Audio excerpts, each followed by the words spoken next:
Our focus scripture today is from Psalm 40, verse 2. He drew me up from the desolate pit, out of the miry bog, and set my feet upon a rock, making my steps secure. Hi everyone. Today I'm sitting next to Kale. I would say this is one of my sweetest and joyous moments. When Kale visited me at my office the first time, I was so scared, thinking that how best I can work being friendly to him, because you know dogs cannot easily get friendly. They may freeze or nip or run away. But he was friendly. He allowed me to touch him, pet him, and I was really overly obsessed with Collie because all that he needs was the attention, all the attention he needs. So I'm so glad to be sitting with him and his boss and owner Maria. Uh, when I talk about dogs, it makes me so emotional because I've always had dogs in my house since my childhood. And the best moments are when I conceived Kevin. My husband gifted me with a Labrador. His name is Dobby, and he is like a big brother to my son. And he passed away in 2012, just before we could move to US. So dogs care, contribute more therapeutic in our emotional well-being, in giving that healing to us. They offer us unconditional love and all the sweetness, and you have someone who really is waiting on you, you know. So that confidence and care we get from them. And today, Collie is a rescued dog. He has been rescued from trailers. He was living in a dreadful situation there where he was with bunch of other dogs feeding on the trash and in miserable conditions. And Maria had seen him on TV, went and rescued him, and they've adopted Colin. Today in the scripture, if we see Psalm 40, verse 2, God says that I have rescued from the pit, I have rescued from the pit and set your foot on the rock and secured your steps. This is the context of David, who is on the run from his family and from King Saul and a big army, because they were trying to hunt him down because he has put a threat to Saul. So he was hiding, running, and he puts that figuratively as a pit where he cannot help himself to come out. When you are in a pit, you need someone to pull you out of that, because the word used, pit, is slimy, muddy and miry and slushy, which means you have no grip in the ground.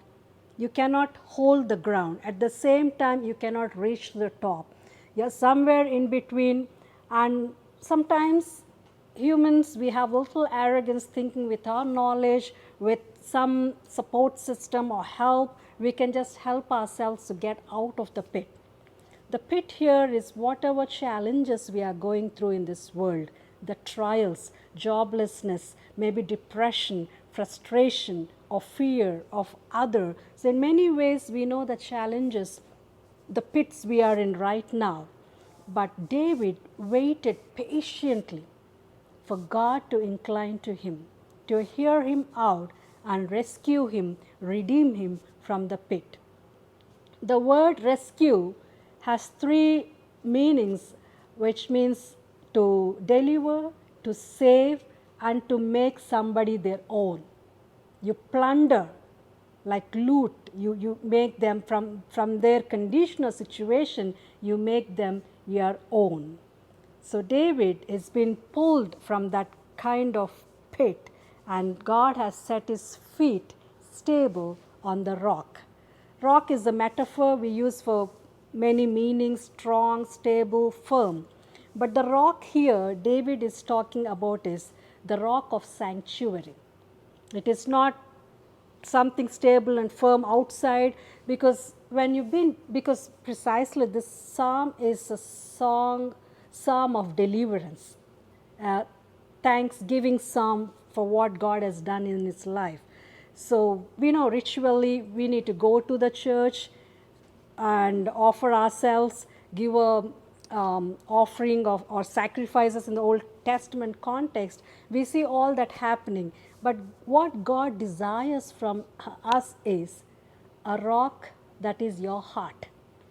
Your heart needs to be stable, firm, and strong, with dedication, with devotion, and with obedience, knowing that God rescued you and God is there to take care of you. That is the rock psalmist is saying. And the third part is, he will make your steps secure.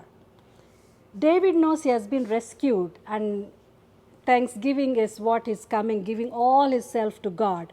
But what is important to know is, he may go back to the pit, maybe again to different situations, but he should know that God is always there to deliver him and to make his life secure and safe.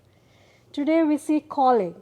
It has been rescued. He's been put in a very loving family.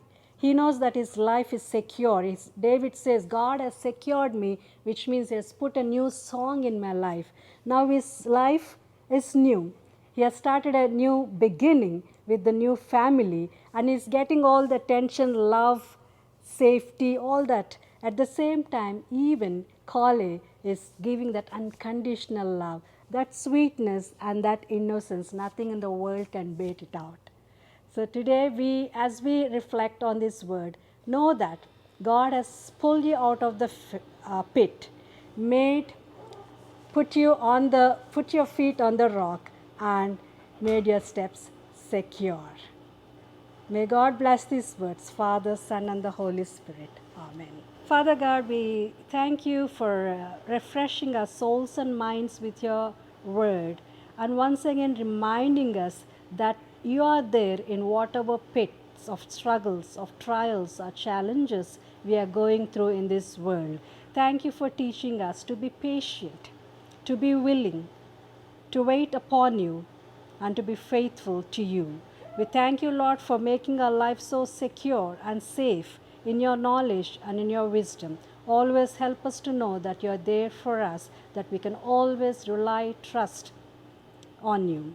As we begin this day, we pray all those who are starting their work in whatever spaces they are, we pray that you make that space a holy and sacred space, that they may continue to show your love, your joy, and peace into this world.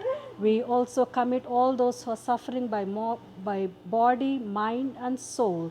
We pray that you would continue to be the healer, sustainer, provider, and comforter. We commit the rest of the day into your loving hands. Bless us and secure us in your love and in your peace. We ask this in the name of our Lord and Savior Jesus Christ, who lives and reigns with you and the Holy Spirit, one God, now and forevermore. Amen. May the grace of our Lord Jesus Christ, the love of God, and the fellowship of the Holy Spirit be with us now and forevermore. Amen.